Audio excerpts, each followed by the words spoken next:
শিগগিরই জুলাই সনদ সই করবে রাজনৈতিক দলগুলো, আশা প্রধান উপদেষ্টার।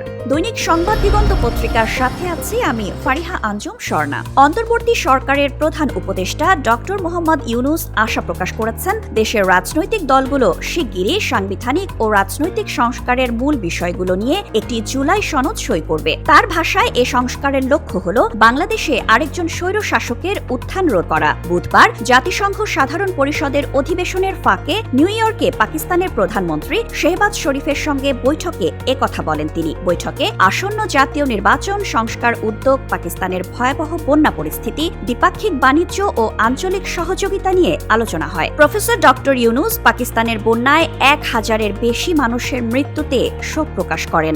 জবাবে শেহবাজ শরীফ বলেন, জলবায়ু পরিবর্তনের কারণে এ ধরনের দুর্যোগ এখন আরও ঘন ঘন ঘটছে। প্রধান উপদেষ্টা জানান, আগামী ফেব্রুয়ারিতে জাতীয় নির্বাচন আয়োজনের প্রস্তুতি চলছে। তিনি বলেন, জাতীয় ঐকমত্য কমিশন সহ 11টি জাতীয় কমিশনের প্রস্তাবিত সংস্কার বাংলাদেশের রাজনৈতিক রূপান্তরের পথ খুলে দেবে। রাজনৈতিক দলগুলোর সঙ্গে আলোচনার শেষ পর্যায়ে এবং খুব শিগগিরই জুলাই সনদ সই হবে।